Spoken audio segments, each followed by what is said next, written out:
Malk's slitted eyes went wide as he saw before him a red armored-clad man. He looked more like he'd transformed into a robot than into a man in a suit of armor. But it was the armor he'd seen in the briefing hollow that he'd been shown earlier.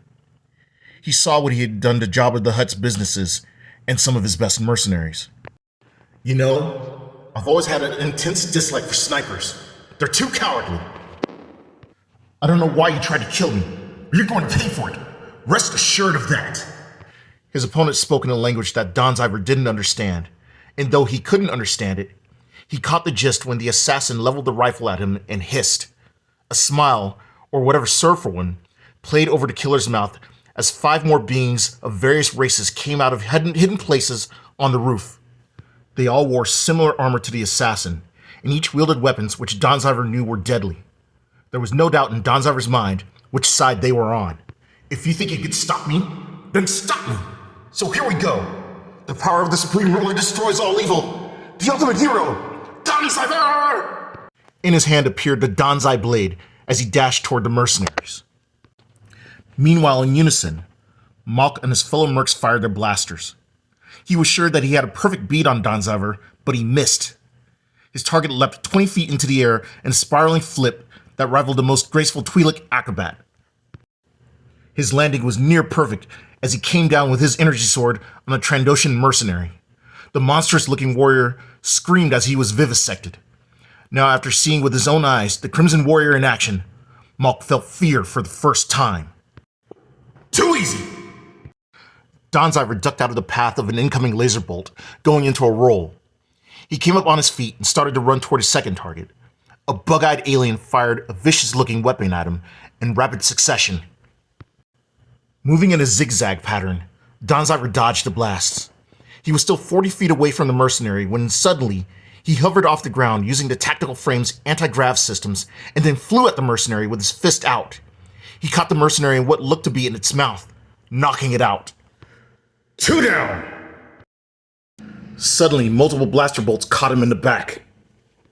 I got cocky, and these guys mean business. More bolts came at Danzaiver, but he got into defensive mode. A form-fitting field of force extended from the Danzai blade as he held it in a defensive position, covered him. He screamed, "I'm not easy!" But as the attacks wore on, he realized that he couldn't hold it indefinitely, and he had to make a move soon. Before he could put thought into action, a silvery sphere rolled next to his feet. He didn't even have time to utter an epithet, as scorching heat exploded from the bomb. The blast consumed everything in a 5-meter radius, scorching the surface area black from the heat. I don't care how tough anybody is. Nobody withstands a thermal detonator. Period. He and the rest of the mercs were still feeling self-satisfied when a glint of light caught on metal. They looked up to find their opponent on top of the tower. Of all the cripping! That blast depleted the remainder of my shield. I won't go easy on you! Danzaiver withdrew his pistol, Vice-Triver. He leaped high into the air and screamed the pistol's name as he fired it. A blue beam of energy vaporized the remaining 3 henchmen.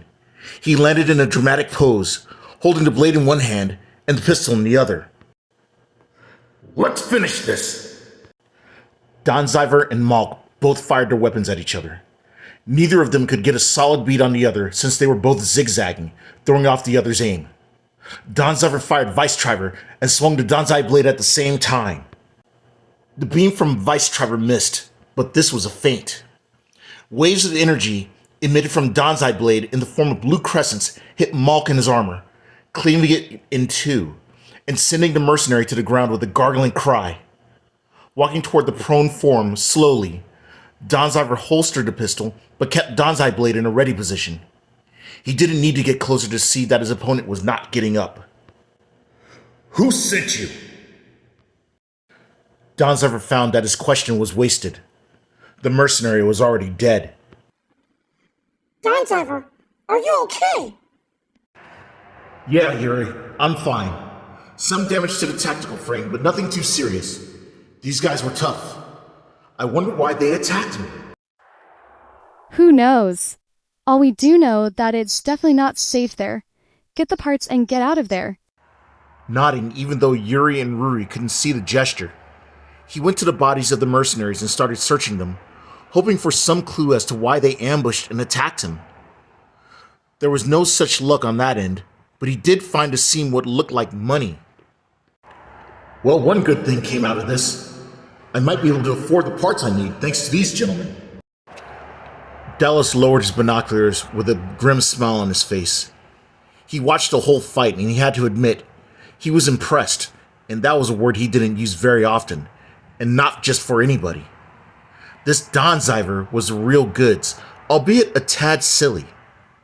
He took out 6 highly trained mercenaries and he looked at his chronometer and noted from the time the battle started to its end, 2 minutes.